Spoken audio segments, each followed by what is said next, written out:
English में एक कहावत है, a house is built by hands but a home is built by hearts. एक मकान की चारदीवारी तो इन हाथों से और सामानों से बन जाती है, लेकिन मकान के अंदर एक घर भी बसता है। और घर बसाने की कला, घर बनाने की कला किसी किसी को आती है। अक्सर हम देखते हैं कि जैसे जैसे ज़िंदगी आगे बढ़ती है, हमारा स्वभाव, हमारी आदतें धीरे धीरे इतनी पक्की हो जाती हैं कि हम जाने अनजाने में कभी कभी एक ऐसी अपनी खिड़की बंद कर लेते हैं जहाँ से अपने आप को इम्प्रूव करने की, अपने आप को बदलने की या ठीक करने की गुंजाइश कभी कभी कम हो जाती है या ख़त्म हो जाती है। और होता क्या है कि एज के साथ साथ धीरे धीरे हमारे स्वभाव की एक आदत बन जाती है जिसे कंट्रोलिंग नेचर कहा जाता है। अब देखिए, कभी कभी क्या होता है, जैसे हम घर में बैठे हैं, हमारे परिवार, कुछ बच्चे भी हैं, अचानक कोई मेहमान आए, आकर के वो हमसे बात करते हैं और हमारे बच्चों से जिज्ञासावश पूछते हैं, उन्हें प्यार देते हुए, बेटा क्या करते हो, कौन सी क्लास में हो, और आपको क्या क्या अच्छा लगता है, क्या खाते हो, क्या एक्टिविटीज़ हैं, वगैरह वगैरह।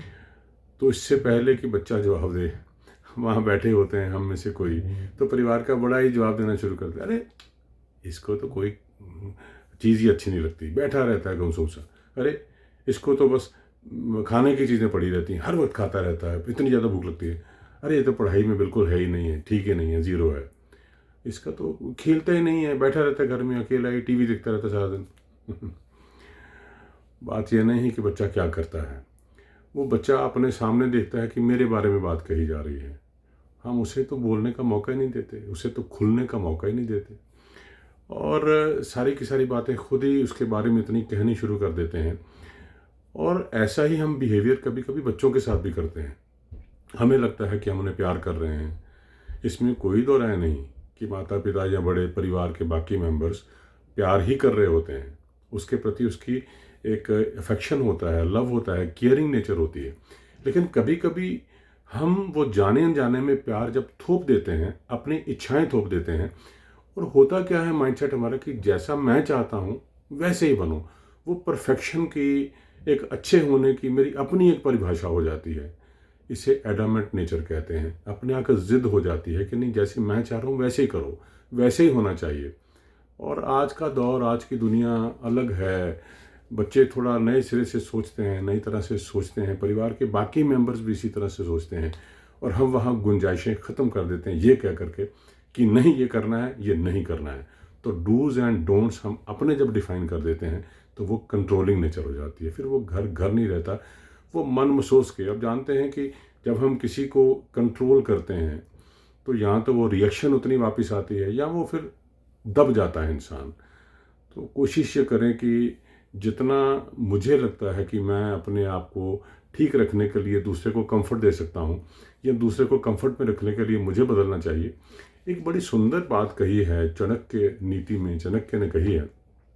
उसने कहा है कि किसी एक परिवार को बचाने के लिए परिवार के एक सदस्य को, एक मेंबर को अगर बलिदान करना पड़े तो कर देना चाहिए। और इसी तरह किसी एक समाज को, किसी एक सोसाइटी को और देश को बचाने के लिए अगर किसी परिवार को बलिदान करना पड़े तो कर देना चाहिए।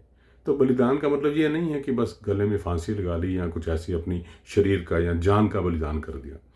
बलिदान का अर्थ ये है कि अगर मेरी किसी ज़िद के कारण, मेरे किसी ऐसे ज़िद्दी स्वभाव के कारण, मेरे किसी एडमेंट एटीट्यूड के कारण मेरे परिवार की शांति खराब हो रही है, तो मुझे अपना स्वभाव बदल लेना चाहिए।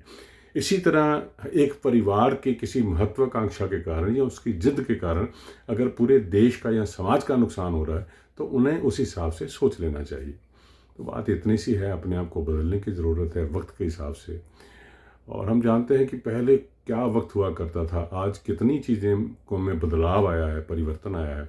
जब हम अपने आप को समय के अनुसार अपडेट नहीं करते, अपग्रेड नहीं करते, तो वहाँ टसल्स होती हैं, वहाँ टकराव होते हैं, वहाँ मुश्किलें होती हैं।